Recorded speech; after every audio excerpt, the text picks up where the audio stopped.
Hello, my name's Gavin, this is Genre Books, and this is a continuation of Shaketember, a month-long reading event devoted to this little guy. This is an event created by Books I'm Not Reading, Old Blues Chapters and Verse, and A Day of Small Things. There are various prompts for this month-long event, which I'm not following. What I am doing is reading through all of the history plays. So in my previous video, I did King John and Richard II. Today, I'm focusing on Henry IV, Part 1 and 2, and Henry V. Next week, Henry VI, Parts 1, 2 and 3. Possibly Richard III as well. And rounding things off with Henry VIII. Like the plays I read last week, Henry IV Parts 1 and 2 and Henry V condense the reigns of these monarchs to create a relatively seamless narrative. And I think it's important to look at these three plays in one go.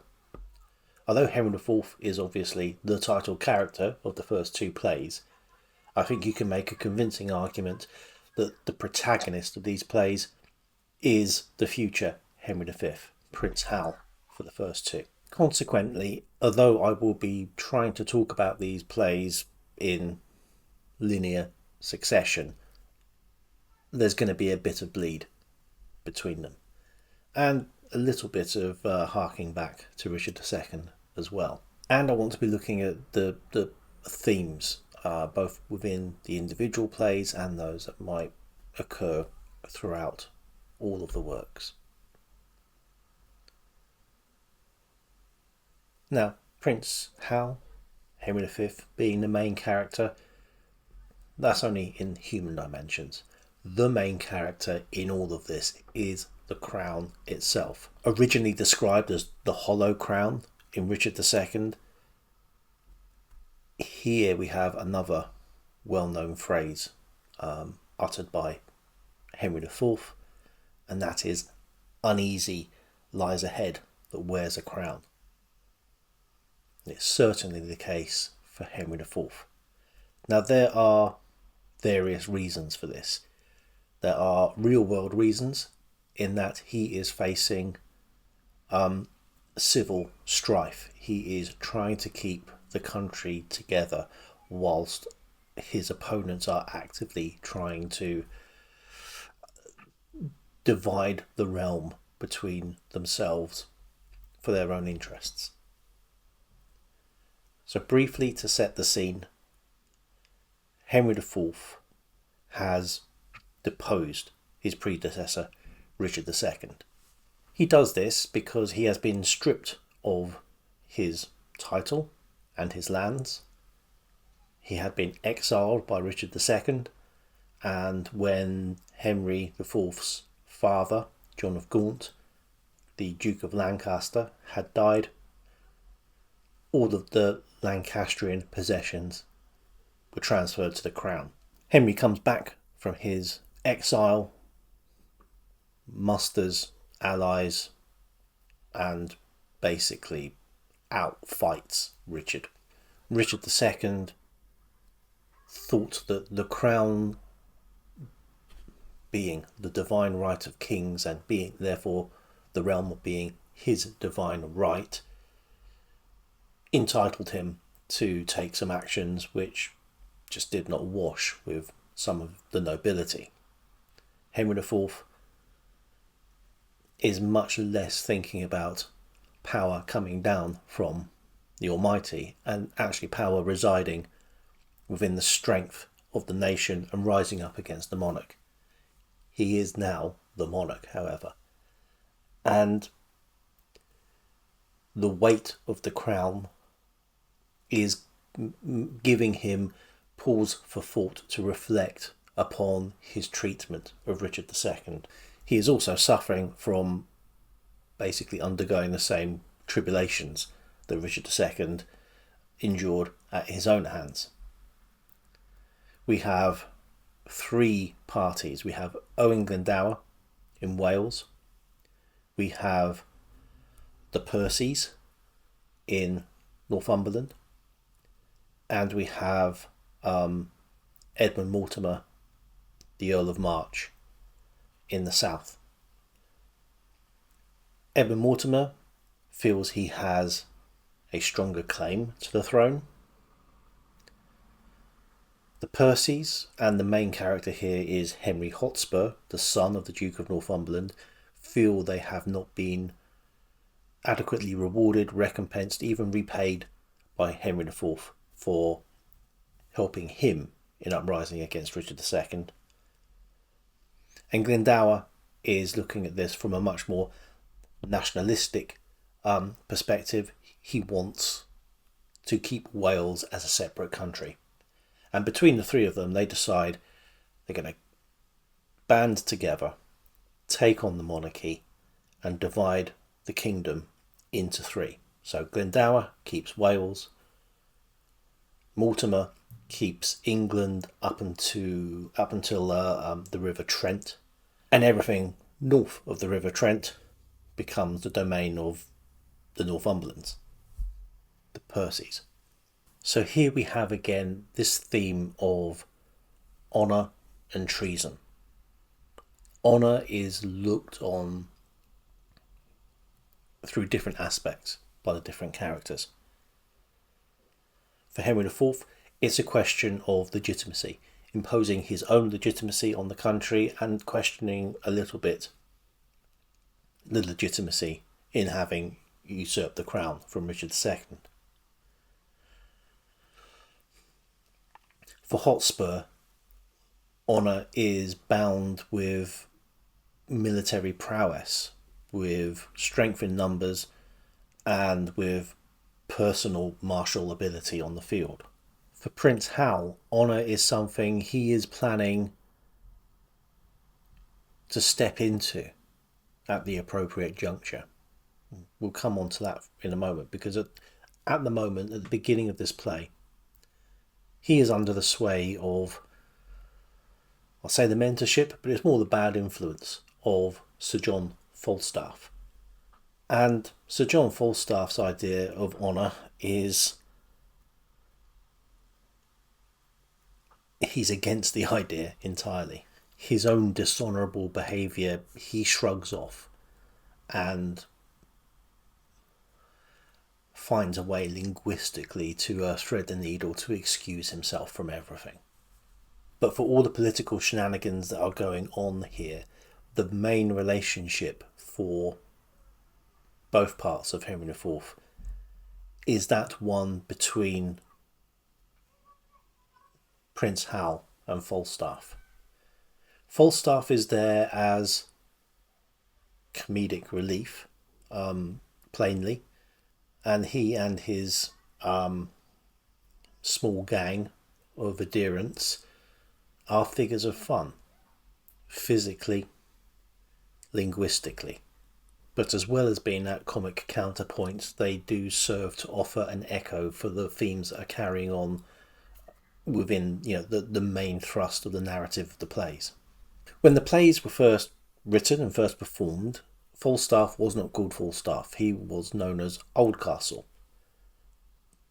But Oldcastle was a real historical personage. Oldcastle was of the nobility, but he was a lollard and was effectively martyred. He does not seem to have been anything like the portrayal under his name that Shakespeare has given him. And one of the descendants of Oldcastle, a Lord Cobham, took exception to this and made it plain that he took exception to this and basically had it changed. Shakespeare goes as far as to say in the epilogue to Henry IV Part 2, in an epilogue spoken by a dancer, One more word, I beseech you. If you be not too much cloyed with fat meat, our humble author will continue the story with Sir John in it, and will make you merry with fair Catherine of France, where, for anything I know, Falstaff shall die of the sweat, unless already be killed with your hard opinions. For Oldcastle died a martyr, and this is not the man. That smacks very much of an apology I have been instructed to give by my lawyers. Falstaff is also seemingly based on another real personage, Sir John Fastolf, who confusingly does appear as a character in Henry VI. Fastolf was unfairly treated at the time. He was in a battle fighting against Joan of Arc and made a retreat where other parts of the army did not make a retreat. He was accused of cowardice after the battle had been lost, despite his previous valorous behaviour, including being injured at the Battle of Harfleur. And that injury at Harfleur meant he could not take part in the Battle of Agincourt. But again, he was a far cry from the character portrayed in Shakespeare. The similarity of name is one thing, the knighthood is another. The only other connection is a lot of the scenes involving Falstaff in these plays occur in the Blue Boar Inn. Coincidentally, in the real world, Sir John Fastolf actually owned the Blue Boar Inn. In these plays, instead of owning it, he actually owes them a lot of money through unpaid debts, another theme of which more in a moment. One thing I noticed in King John and Richard II, which I mentioned last week, was that both plays are entirely in verse. There is no prose in the script. Here there is a mixture of prose and verse, and that's because there are scenes which are conducted entirely between the nobility, and there are scenes which involve the lesser strata of society, from Falstaff downwards. Interestingly, Prince Hal, when he is with Falstaff and his retinue, talks in prose.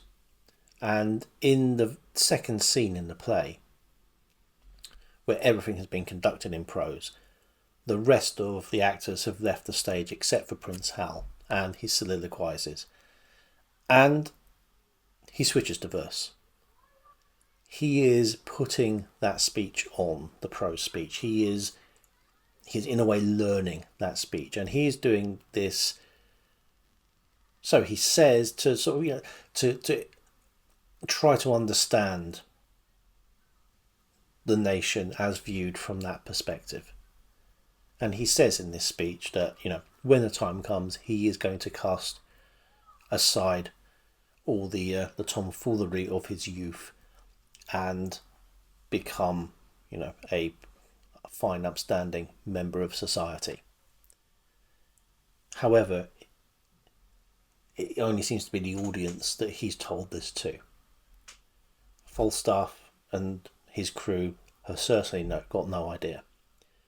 And the king, his father, and the members of court have also near ostracised Prince Henry for acting in this way, and Henry IV is very disappointed in his son. But this does go to make Prince Hal the most rounded character in the play. And not only because of the way he is able to slip between one way of speaking and the other, but because he exists in both these worlds. Which means he's in the play a lot more as well. Henry IV takes Prince Hal aside, lets him know he's disappointed in him. Hal assures him that, he's going to improve, he's going to be a good boy. Henry IV puts his faith in Hal by giving him prestige on the field, command in the field, or a command in the field, for the Battle of Shrewsbury. This is the big set-piece battle at the end of the first part of Henry IV. And Prince Hal repays that debt by performing well, performing honourably, defending his father when his father is attacked in man-to-man combat by Hotspur, and defeats and kills Hotspur. And this notion of debt and repayment is something that is also a major theme of the first part of Henry IV. For Hotspur, he is angered by what he perceives as the failure of the crown to repay the debt to the Percy family for the help they had given him previously. Falstaff gets himself into a pickle in the play, and this is the comedic set piece of the play. They have decided to they've found out about a group of pilgrims who are travelling to Canterbury, and they decide to waylay these pilgrims and rob them. And this happens around about the Rochester area, which is a place I visited last week. Prince Hal and his friend Points Henry decides he can't really be part of this scheme. He can't, he's the heir to the throne, he can't be going around robbing people. He hatches a scheme with Poins where, after the robbery takes place, they are in turn, in disguise, going to rob Falstaff and his helpers, with an idea of hearing the story from Falstaff's side after the events. And this pays off comedically. The robberies happen in succession, and later that night, after Falstaff upbraids Henry and Poins for not turning up and helping them, then says how he lost all the money to a huge group of brigands who attacked them in turn, and how he had personally fought at first 5, then 7, then 9, and up to 17 ruffians in trying to defend and stop himself being robbed. He's obviously making it up. They reveal that it had been them, and Falstaff's got this great characteristic of not batting an eyelid and just lying very smoothly through the whole thing. He has an excuse for everything, he has a reason for everything, tries to talk his way out of the fact that he's been lying to the prince for the last half a scene. Prince Hal makes sure that Falstaff and the others can make an escape, deals with the authorities, but then goes and makes sure that the money is repaid to the original owners of the money with interest. So Hal is in a way covering Falstaff's debts, but only in this respect. Falstaff is running debts up elsewhere, most notably at the inn where he's staying, so the food and drinks bill is astronomical. In the Battle of Shrewsbury, however, everybody fights, including Falstaff. Sort of. He feigns injury and plays dead after a brief skirmish. Henry believes that he has died and leaves the stage with Falstaff and the corpse of Hotspur still on stage. Falstaff then gets up and tries to pass off that he's killed Hotspur himself.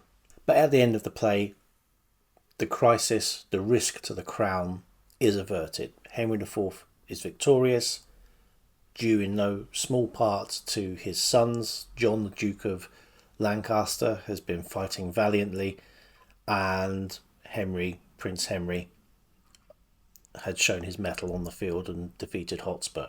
But Henry IV Part 2 begins exactly where Part 1 ended. After the Battle of Shrewsbury, we're introduced to a chorus for the second part of the play. He's called Rumour. He's not there at every scene, but he does turn up. And Rumour is an embodiment of the biggest theme of Henry IV Part 2, and that is, again, the use of language, but here the degradation of language. From a purely textual point of view, the ratio of prose that is now used increases. This is because there are more scenes involving characters who are not of the highest noble ranks. But there seems to be an almost alternation of a scene conducted in verse and a scene conducted in prose, back and forth. Some characters from the first play are given larger parts, including the hostess of the Blue Ball Inn, Mistress Quickly. Her speech is full of mistakes, malapropisms, showing that, as well as speaking in prose, she doesn't have a great command of the English language. This is obviously for comic effect, but it also shows that degradation. We also have a new character in the form of Pistol, who is a contemporary stroke rival to Falstaff, who is all mouth and no trousers. He is very loud, very bombastic, misuses literary allusions, or uses sometimes literary allusions, quite often getting them wrong, and then following them up with sort of bawdy sexual jokes and banter. Falstaff memorably says of him, "He do nothing but speak nothing." It is quite a good description of Pistol. He's very shouty man, very quick to draw his sword, but you don't actually see him fight. And we also get introduced to a number of other characters, as Falstaff has been charged in the upcoming battle, which forms, or is going to form, part of Henry IV Part 2. He's putting together his own cadre of corps. He has been given a commission to pull together some troops. And as he goes through the country, he stops somewhere, speaks to an old, friend of his, an old acquaintance of his, who's, I think, is a justice of the peace, called Shallow. And all of the characters he meets here have comedic names, but also names that are show the rougher side of language and give their characteristics to those people in sort of very broad-based terms. So we have Shallow, who repeats himself a lot and doesn't say much of any import. We have Silence. We have Mouldy, Wart, and Feeble. None of these characters are very glamorous, and some of them it's more for the comedic effect, but it's also showing that the base peasantry versus the nobility that still exists. But all of these characters are, to some extent, deceitful, and they're deceitful through their use of language. And we find how this is permeating upwards. So with the baser, more peasant side of things, Feeble is trying to get out of being part of the army, so he's making excuses. Shallow is over-flattering Falstaff through talking about, reminiscing about things and putting a very rosy glow on them. Falstaff is trying to deceive everybody. He is not caring about the people he is effectively press ganging into war. He is happy to take a bribe to excuse some people from war service, and he has a plan that if he survives the battle on the return journey, he's going to trick Shallow out of, well, as much money as he can. And the subterfuge continues. In an echo of their activities in the first play, Prince Hal and Poins again disguise themselves. This time they disguise themselves as waiting staff for Falstaff at the Blue Boar Inn, in hopes to learn Falstaff's true opinion of Prince Hal, which Falstaff, being a loudmouth he is, gives, and then manages again to talk himself out of it when Hal's identity is revealed. But here we have a member of the nobility involving themselves in subterfuge. But it's not only done on the comedic side here with Prince Hal, but it's done to avert the big battle that has been looming in the play. So John, the Duke of Lancaster, the younger brother to Prince Hal, has raised, he has the main army under his command. Henry IV is too ill to command the army in the field by this point. And he engages in a parley with the ringleaders of the rebellion. These leaders have already been deceived by the Duke of Northumberland, who has absconded to Scotland. So the rebels' numbers are already depleted. And they talk about trying to find a way to make sure that there isn't a battle. And John makes promises on behalf of the crown with no intention of keeping them. He tells the rebels to disband their army, which they do, and as soon as that is done, he takes those leaders prisoner. Now, you can quite easily say that avoiding a massive battle is saving a lot of lives and is probably a good thing, but what we do see here is that, he is not just lying to these rebels, he is, at that point on the field, the voice of the crown, and the crown effectively is lying to subjects, even those subjects who are in rebellion. But with the deceit and the betrayal and the subterfuge, this play, part 2, is much more of an echo of Richard II. And this is enhanced by the way we see the power ebbing away from Henry IV, physically and metaphorically. His sickness seems to be an echo of the sickness in the country. But he seems to try to be holding sort of body and soul together until at the end of the play he's given the news that the country is saved. The battle has been avoided. He is, to all intents and purposes, victorious again. And immediately he collapses. He looks to be near death, or he is near death. Prince Hal is called. By this point, Henry is unconscious. And Prince Hal thinks that he has actually died. And something snaps in Henry at that point. The crown is on a pillow beside what he believes is his father's corpse. And he realises, he is now going to be king. Slips the crown on, and, he's feeling very sombre about this and goes off to have a think. Unfortunately, Henry IV hasn't quite died yet. But I'm not dead! Yeah, he says he's not dead. Yes, he is. I'm not! Wakes up again, notices that the crown is gone. Prince Henry is called back. Everyone else leaves the scene. And they have, a final argument. Henry IV has never really trusted that Prince Hal has done with his tearaway youthful behaviour. But Prince Hal convinces him that this is it now. He is leaving it all behind. And Henry IV dies.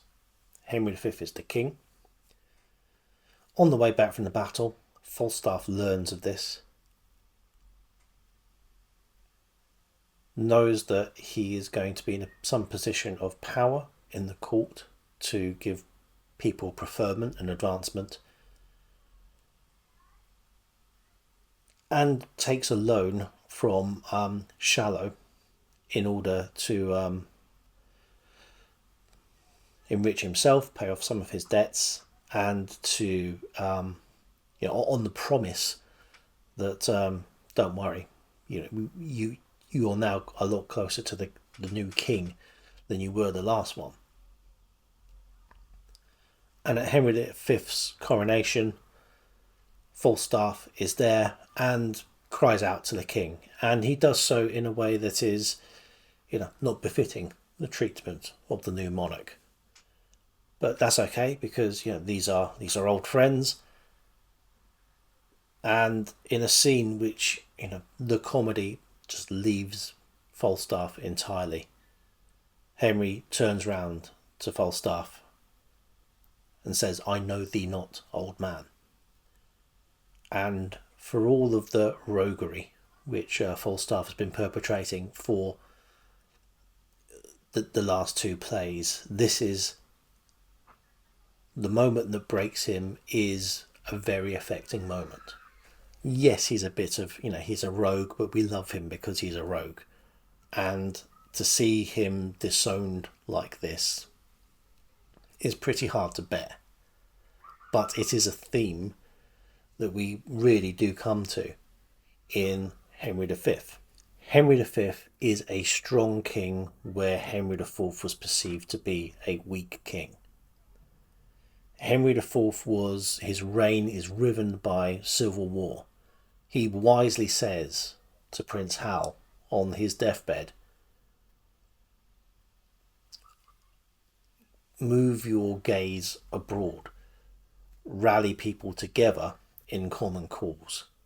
So whilst we have civil war in Henry IV Part 1 and 2, in Henry V that war is taken to the continent. Henry V is relying on legal pretext which is given to him by the Archbishop of Canterbury, that he has rightful claim to many of the lands in France, which are, oddly enough, currently held by the King of France. Henry V, the play, is very much the redemption of the Lancasters. So all thoughts of Richard II are pretty much gone. Towards the end of the play, before the Battle of Agincourt, when Henry V is asking for God to intercede on the English behalf, explicitly says, he's done what he can to make peace with Richard II. He has taken him from where he's buried and buried him in somewhere far more appropriate. He has built chapels to him. There are people saying prayers for Richard II round the clock. And he still doesn't know whether that's enough. But whatever sins of the father there may be, they don't seem to weigh too heavily on Henry V. But part of this redemption is not only in the treatment of the corpse of Richard II, but also redemption on the continent in retaking France, land that had been, within the larger crown under, the monarchy of Edward III, lands that had been lost in earlier stages of the 100 Years' War. It would not take too much to convince an Elizabethan audience that the French are the villains. But the French really are pretty villainous here. They spend their time mocking the English, mocking Henry in particular. And they do this at the beginning of the play by giving tribute to Henry V, which consists of a casket of tennis balls. Henry V, having already resolved to raise an army and invade France, is not mollified by this, oddly enough. But the French are seen as overconfident. They're seen as stupid because they don't seem to have realised, or certainly the Dauphin doesn't seem to have realised, that Henry V is a very different man from Prince Hal. And they show themselves in all of their pomp to be that worst of things, unchivalric, unchivalrous, by, during the Battle of Agincourt, attacking the train, the supplies, and killing the boys that during war stayed with the supply train and did not get involved with the fighting because of their young age. And given that one of those boys will grow up to become Batman, that's quite a bitter pill to swallow. But Henry V really is the story of the redemption of Prince Hal as well. So as monarch, he is showing what a leader should be. And he is showing to contemporary audiences a warlike leader. Obviously hoping that this reflects well upon the current monarch, Elizabeth I. And Agincourt again can be seen as an echo of the defeat of the Spanish Armada, defeating a continental power at unlikely odds. The Battle of Agincourt in the play and the Battle of Agincourt in reality aren't quite the same things.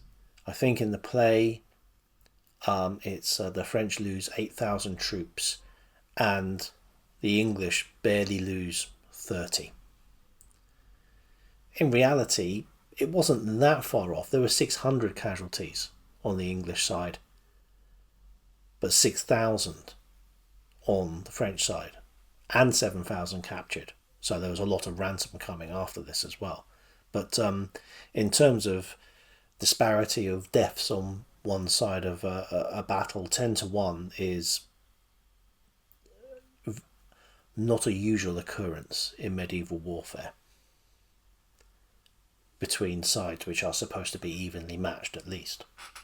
But Henry is showing what it takes to be a leader, but he's not only showing that on the field, he has to show that he can do the nasty things as well.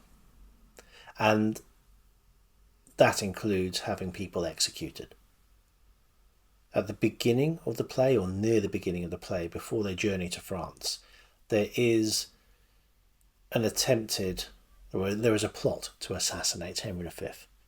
The French have paid money to 3 English nobles. This plot is discovered and Henry V accuses them. They freely admit their guilt, throw themselves on his mercy, and that mercy is not forthcoming. Now, he has cleverly got them previously to show iron discipline, to show no mercy to a much lesser offender. So when they ask for mercy themselves, you can see that it's easy to say, no, you're going to hang. What's more difficult is during the play itself. For the audience, it's just a very sharp demonstration of how he has come on. By this point, Falstaff has died. And it's intimated that, he's died of pretty much a broken heart. But the other characters are still there. We still have Pistol, we still have Bardolph, and we have Nym as well. Bardolph can't stop his habit of thievery, and he, against the king's orders, he steals something in the army's march across France. I think he steals something from a church, actually. People try to intercede on Bardolph's behalf. Pistol asks Llewellyn to intercede on his behalf. No, Bardolph's going to hang as well. We don't learn what Henry's true thoughts of this are. We just see how he has to act as the king. But this is an echo of that rejection of Falstaff which occurred in the last play. Anyway, I keep going on about the English and the King of England. This is Britain that's at war in France, because we have the Welsh, we have an Irish character, McMorris, we have a Scottish I'm guessing mercenary called Jamie, but I want to focus a little bit on Llewellyn. So he is comedic, but not in the same way as Falstaff was. He's a much more upright and honourable character. Still speaks in prose and speaks with what Shakespeare obviously thinks is a Welsh accent. But largely he is there for comic effect, but he's also there as to allow a demonstration that Henry V can still have the common touch. Henry V was born in Monmouth. Monmouth is in Wales. Llewellyn is very proud of that fact. And they have a nice moment of camaraderie immediately after the Battle of Agincourt. But it also shows that what Henry has learnt from those first two plays, that he has the ability to talk to the populace, to the nation, through these more lowly soldiers. In fact, he goes as far as, before the Battle of Agincourt, going in disguise around the camp to gauge the mood of the troops. But by and large, Henry V is speaking in verse throughout this play because he is the king, and he's got some fantastic speeches. So there is the Band of Brothers speech before Agincourt. There is the "Once more unto the breach, my friends" speech before the siege of Harfleur. But he doesn't lapse into prose until the end of the play, and I thought this was really interesting. As part of the suing for peace, as part of the settlement between England and France, the King of France is going to continue to hold the lands in his name until he dies. But Henry V is going to marry the King of France's daughter, and on the King of France's death, Henry is going to inherit France, or that large part of France. The trouble we have here is that Princess Catherine of France does not speak English, and Henry speaks very little French, or French he does speak, he speaks very badly. But he has to woo Catherine, and he can't make himself understood, and reverts to prose to speak plainly, to actually get some understanding from her. At least that was my initial interpretation of it. He's lapsed out of verse and he is speaking very plainly, using the skills he's learnt in order to woo Catherine. I mean, he's already going to marry her if her father agrees the terms. But we also see that he wants this, or says he wants this, to be, a marriage of love as well. Now, my wife, who is the smart one, also pointed out that verse is obviously the language of chivalric love, and the fact that he's speaking in prose rather undermines that, and maybe this is a final little subterfuge at the end of these three plays. But that's where Henry V ends. The agreement is made and they are going to be married. 2 years after their marriage, Henry V dies, and we are left with, as the chorus says, an infant on the throne. Henry VI is going to be the focus of my reading for the next week and next week's video. But until then,